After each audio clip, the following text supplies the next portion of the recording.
കോടതി വരാന്തയിൽ നിൽക്കുമ്പോൾ അവൾ ഓർക്കുകയായിരുന്നു തൻ്റെ 2 വർഷത്തെ വൈവാഹിക ജീവിതം. അതിന്ന് അവസാനിക്കുന്നു. തീർത്ഥ ജയശങ്കർ ആയിരുന്ന ഞാൻ വീണ്ടും തീർത്ഥ രാമചന്ദ്രനാകുന്നു. ഒരു തരത്തിൽ ആ നരകത്തിൽ നിന്നുള്ള മോചനമാണെങ്കിലും ഇന്ന് വീട്ടിലേക്ക് തിരികെ പോകുമ്പോഴുള്ള മുത്തശ്ശിയുടെയും മുത്തശ്ശൻ്റെയും അവസ്ഥ അവർക്ക് സഹിക്കാനാവുമോ? ഇത് ഇത്രയും നാൾ അവിടെ പിടിച്ചു നിന്നത് തന്നെ അവർക്ക് വേണ്ടിയും ഒപ്പം എൻ്റെ പ്രിയയ്ക്ക് വേണ്ടിയുമാണ്. ഏട്ടത്തി എന്ന് വിളിച്ച് തന്നിലേക്ക് ഓടിയണയുന്ന ഒരു പാവാടക്കാരുടെ മുഖം അവളുടെ മനസ്സിൽ തെളിഞ്ഞു. പിരിയുന്ന കാര്യം അറിഞ്ഞ് കുറച്ചു നാളായി കരച്ചിലായിരുന്നു അവൾ. അവളുടെ മനസ്സ് വിവാഹം നടന്ന നാടുകളിലേക്ക് പോയി.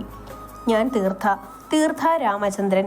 വൈകുണ്ഠത്തിൽ രാമചന്ദ്രൻ്റെയും സീതയുടെയും ഒറ്റ മകൾ. വെറും 21-ാം വയസ്സിലായിരുന്നു എൻ്റെ വിവാഹം.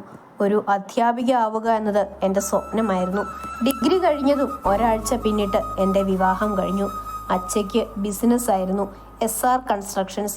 തന്നെ ഒരു കയ്യിൽ സുരക്ഷിതമായി ഏൽപ്പിക്കുന്നതുവരെ ആധിയാണെന്ന് പറഞ്ഞാണ് തൻ്റെ വിവാഹം അച്ഛൻ നടത്തിയത്. അതും സുഹൃത്തായ ശങ്കറിൻ്റെ മകൻ ജയശങ്കറുമായി. കഴിയുന്ന കുടുംബമായതുകൊണ്ടും മരുമകൻ IPS ആയതിനാലും മകൾ ആ കൈകളിൽ സുരക്ഷിതയാവുമെന്ന് പാവം എൻ്റെ അച്ഛൻ വിശ്വസിച്ചു. അല്ല, അവർ അങ്ങനെ വിശ്വസിപ്പിച്ചു. പക്ഷേ അപ്പോഴേക്കും അവളുടെ കേസ് വിളിച്ചിരുന്നു. അവൾ ചിന്തകളിൽ നിന്നും ഉണർന്നു. അവൾ കോടതിക്കുള്ളിലേക്ക് കയറി. തീർത്ഥയുടെ കണ്ണുകൾ ഒന്ന് പുറത്തേക്ക് തെന്നി നീങ്ങി. അവിടെ ഒരു ആഡംബര വാഹനത്തിൽ അയാൾ ചാരി നിൽക്കുന്നു. ജയശങ്കർ, മേലേടത്ത് IPS, ഒപ്പം ആ പെൺകുട്ടിയും. ഒരുപാട് വട്ടം അവളോടൊപ്പം കണ്ടിട്ടുണ്ടെങ്കിലും അന്ന് 6 മാസം മുൻപ് എൻ്റെ കൺമുന്നിൽ ഇണചേരുന്ന നാഗങ്ങളെ പോലെ അവർ രണ്ടുപേരും. അവളത് മുന്നിൽ കണ്ടെന്ന പോലെ തല കുടഞ്ഞു. ചിത്രവിദ്യ, പാലക്കാടിലെ പട്ടാമ്പി MLA ആയ രാജശേഖരൻ്റെ ഒറ്റമകൾ. അയാൾക്ക് അവളെ മതിയെന്ന്. ഇനി ഒരു തരത്തിൽ എനിക്കുള്ള രക്ഷപ്പെടലാണോ എന്നുറപ്പില്ല. ഇയാളിൽ നിന്നും ഒരു മോചനം അറിയില്ല. 2 ദിവസം മുന്നേ അയാൾ തൻ്റെ ഇടയ്ക്കിൽ വന്ന് പറഞ്ഞത് ഓർത്തപ്പോൾ അവളുടെ ശരീരം വിറച്ചു. കാക്കിയിട്ട് ചെകുത്താനാണ് അയാൾ. ഇനിയുള്ള ആ കുട്ടിയുടെ ജീവിതം അതോർക്കുമ്പോൾ ഉള്ളിൽ ഞാൻ അനുഭവിച്ചതെല്ലാം തികട്ടി വരികയാണ്. അവൾ ഉള്ളിലേക്ക് പോകുന്നത് കണ്ട് ഗൂഢമായ ഒരു ചിരിയോടെ അയാളും ഒപ്പം നിന്നും ആ പെൺകുട്ടിയും കോടതിക്കുള്ളിലേക്ക് കയറി. മോനെ രഞ്ജു, എത്ര നാളായടാ നീ ഒന്ന് പുറത്തേക്ക് ഇറങ്ങിയിട്ട്? ഇങ്ങനെ നിന്നെ വേണ്ടെന്ന് വെച്ച് പോയവളെ ഓർത്ത് നശിക്കാനാണോ നിന്റെ ഭാവം? അയാളുടെ തൊണ്ടയിടറി. അവിടെ ബെഡിൽ കണ്ണിന് കുറുകെ കൈവച്ച് കിടക്കുന്നവൻ്റെ മിഴികളിൽ നിന്നും കണ്ണുനീർ ഒഴുകിയിറങ്ങി. അവൾ അനുപമ. തനിക്കവൾ അനുവായിരുന്നു. കോളേജിൽ പഠിക്കുമ്പോൾ എൻ്റെ പുറകെ നടന്ന് ഇഷ്ടമാണെന്ന് പറയിച്ചവളാണ്. പഠനം കഴിഞ്ഞ് കോളേജിൽ ലെക്ചറായി കയറിയിട്ട് അവളെ ജീവിതത്തിലേക്ക് കൂട്ടി. അച്ഛനും അമ്മയ്ക്കും പിന്നെ അനുജനും അവളെ ഒട്ടും താല്പര്യമില്ലാതിരുന്നിട്ടും തൻ്റെ സന്തോഷത്തിനു വേണ്ടി മാത്രം. വിവാഹം കഴിഞ്ഞ് സന്തോഷമായിരുന്നു. എപ്പോഴൊക്കെയോ പ്രശ്നങ്ങൾ തുടങ്ങി. ഒത്തിരി അഡ്ജസ്റ്റ് ചെയ്യാൻ ശ്രമിച്ചിട്ടും അവൾക്ക് പറ്റുന്നുണ്ടായിരുന്നില്ല, താല്പര്യമില്ലാത്തതുപോലെ. ഒടുവിൽ 1 വർഷം മുൻപ് തൻ്റെ കൺമുന്നിൽ, അതും എൻ്റെ അടുത്ത സുഹൃത്തായ ഹരിക്കൊപ്പം, അവളുടെ വീട്ടിൽ പോകുന്നെന്ന് പറഞ്ഞിറങ്ങിയ അവളെ ഹരിക്കൊപ്പം ഒരു ഹോട്ടലിലേക്ക് പോകുന്നത് കണ്ടെന്ന് അരുൺ പറഞ്ഞറിഞ്ഞപ്പോൾ ഒന്നുപോയി നോക്കിയതാണ്. പലവട്ടം ഇങ്ങനൊരു ചുറ്റിക്കളിയെപ്പറ്റി സൂചനയുണ്ടായിരുന്നെങ്കിലും താനത് വിശ്വസിച്ചില്ല. രഞ്ജു കണ്ണുകൾ മുറുക്കി അടച്ചു. രഞ്ജിത്ത് ദിവാകർ അസിസ്റ്റന്റ് പ്രൊഫസറാണ് പാലക്കാട് വിക്ടോറിയ കോളേജിൽ. മഠത്തിൽ ദിവാകറിൻ്റെയും ലേഖയുടെയും 2 മക്കളിൽ ഏറ്റവും മുതിർന്നയാൾ. രണ്ടാമത്തെയാൾ അർജുൻ ദിവാകർ. എന്തൊക്കെയോ പുലമ്പിക്കൊണ്ട് വേച്ച് നടന്നു പോകുന്നവനെ നോക്കി ദിവാകറും ലേഖയും കണ്ണുകൾ തുടച്ചു നിന്നു. മഠത്തിൽ ദിവാകർ മേനോൻ. മഠത്തിൽ ഗ്രൂപ്പിന്റെ ബിസിനസ് എല്ലാം നോക്കുന്നത് ദിവാകറാണ്. ലേഖ ദിവാകർ മേനോൻ മഹാരാജാസ് കോളേജിൽ പ്രിൻസിപ്പളായി വർക്ക് ചെയ്യുന്നു. തീർത്ഥയും ജയയും ജഡ്ജസിന് മുന്നിൽ വന്നു നിന്നു. ഇപ്പോഴും പിരിയണമെന്ന് തന്നെയാണോ നിങ്ങളുടെ തീരുമാനം? അതെ, തീർത്ഥ പറഞ്ഞു. ജയയുടെ കണ്ണുകൾ കുറുകി. അവൻ അവളെ ഒന്ന് നോക്കി. അവൻ്റെ കണ്ണിലെ ക്രൗര്യം തിരിച്ചറിഞ്ഞ അവൾ നടുങ്ങി. അവളുടെ മനസ്സിൽ 2 ദിവസം മുന്നേ നടന്ന അവനുമായുള്ള സംഭാഷണം തെളിഞ്ഞു വന്നു.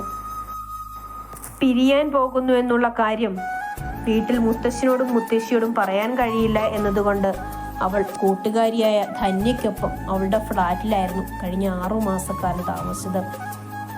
2 ദിവസം മുന്നേ അയാൾ അവിടെ വന്നു. ഒരു സാമാന്യ മര്യാദയുടെ പുറത്ത് അയാളെ പുറത്തു നിർത്തിയില്ല. ഉള്ളിലേക്ക് കയറിയ ഉടനെ ജയ് തീർത്ഥയുടെ കഴുത്തിന് പിടിച്ചു ഞെരിച്ചു. ചുവരോട് ചേർത്ത് നിർത്തി. ഡാഷ് മോളെ, നിനക്ക് ഡിവോഴ്സ് വേണം അല്ലടി? അതായിക്കോ. പക്ഷേ നീ അവിടെ എൻ്റെ കാൽച്ചുവട്ടിലുണ്ടാവണം. എൻ്റെ ഭാര്യയായിട്ടല്ല, എൻ്റെ വെപ്പാട്ടിയായിട്ട്. പിരിയാൻ പോകുന്നു എന്നുള്ള കാര്യം വീട്ടിൽ മുത്തശ്ശനോടും മുത്തശ്ശിയോടും പറയാൻ കഴിയില്ല എന്നതുകൊണ്ട് അവൾ കൂട്ടുകാരിയായ ധന്യയ്ക്കൊപ്പം അവളുടെ ഫ്ലാറ്റിലായിരുന്നു കഴിഞ്ഞ 6 മാസക്കാലം താമസിച്ചത്. 2 ദിവസം മുന്നേ അയാൾ അവിടെ വന്നു. ഒരു സാമാന്യ മര്യാദയുടെ പുറത്ത് അയാളെ പുറത്തു നിർത്തിയില്ല. ഉള്ളിലേക്ക് കയറിയ ഉടനെ ജയ് തീർത്ഥയുടെ കഴുത്തിന് പിടിച്ചു ഞെരിച്ചു. ചുവരോട് ചേർത്ത് നിർത്തി. ഡാഷ് മോളെ, നിനക്ക് ഡിവോഴ്സ് വേണം അല്ലടി? അതായിക്കോ. പക്ഷേ നീ അവിടെ എൻ്റെ കാൽച്ചുവട്ടിലുണ്ടാവണം. എൻ്റെ ഭാര്യയായിട്ടല്ല, എൻ്റെ വെപ്പാട്ടിയായിട്ട്. എന്നെ വിടാൻ അവൾ അവനെ ആഞ്ഞു തള്ളി. ജയ് കൈമാറ്റിയതും അവൾ നിലത്തെ കൂർന്നിറന്നു. നീ ഇതിന് സമ്മതിച്ചില്ലെങ്കിൽ നിന്നെ ഏട്ടത്തി എന്ന് വിളിച്ചിട്ട് നടക്കുന്നില്ലേ എൻ്റെ വീട്ടിൽ, അവളുടെ ശവമാവും നീ കാണുക. തീർത്ഥ വിറച്ചുപോയി. എൻ്റെ മഹാദേവ, പ്രിയമോൾ. ജയ് വാതിലടച്ചുകൊണ്ട് ഇറങ്ങിപ്പോയി. ഒന്ന് കരയാൻ പോലും ആകാതെ അവൾ അവിടെ തളർന്നിരുന്നു. അന്ന് വൈകുന്നേരം പ്രിയ അവിടേക്ക് വന്നു. ഏട്ടത്തി, ഇപ്പോൾ അങ്ങനെ വിളിക്കാൻ എനിക്ക് തോന്നുന്നില്ല. എൻ്റെ ഏട്ടനെന്ന് പറയുന്ന ആ വൃത്തികെട്ടവനെ ഭാര്യയല്ല, എൻ്റെ സ്വന്തം ചേച്ചിയായി ഞാൻ കണ്ടിട്ടുള്ളൂ. ഈ ചിരിയുടെ അർത്ഥം ഇന്ന് എനിക്കറിയാം. ചേച്ചി അയാൾ പറയുന്നതനുസരിച്ചെങ്കിലെങ്കിൽ എന്നെ കൊല്ലുമെന്ന് അല്ലേ? മോളെ, അത് വേണ്ട ചേച്ചി. അതും ഞാൻ കേട്ടു. ദൈവത്തെ ഓർത്ത് ചേച്ചി അയാൾ പറയുന്നത് അനുസരിക്കരുത് പ്ലീസ്. അയാളിലേക്ക് തിരികെ വരരുത്. എവിടെയെങ്കിലും പോയി രക്ഷപ്പെട്ടോ. ചേച്ചി ഇപ്പോൾ എനിക്ക് സത്യം ചെയ്യണം. നിന്റെ ജീവന അയാൾ എൻ്റെ മുന്നിൽ വെച്ചത്. എനിക്ക് പറ്റില്ല മോളെ. ഉടനെ അവൾ അവിടെ അടുത്തിരുന്ന കത്തി സ്വയം കഴുത്തോട് ചേർത്ത് പിടിച്ചു. തീർത്ഥ നടുങ്ങി. മോളെ വേണ്ട. ധന്യയും മരവിച്ചു നിന്നു. ചേച്ചി എനിക്ക് വാക്ക് തന്നില്ലെങ്കിൽ ഞാനിപ്പോ ഇവിടെ വെച്ച് സ്വയം അവസാനിപ്പിക്കും. പ്രിയ ഒന്നുകൂടി കത്തി അമർത്തി. കഴുത്തിൽ നിന്നും ചോര പൊടിഞ്ഞു. ഞാൻ വരില്ല മോളെ, പ്രോമിസ്. കത്തി മാറ്റ്. ഉറപ്പല്ലേ? ഉറപ്പ്. പ്രിയ കത്തി മാറ്റിയതും തീർത്ഥ പാഞ്ഞു ചെന്ന് അവളുടെ കയ്യിൽ ഒന്ന് തല്ലി അവളെ കെട്ടിപ്പിടിച്ചു കരഞ്ഞു.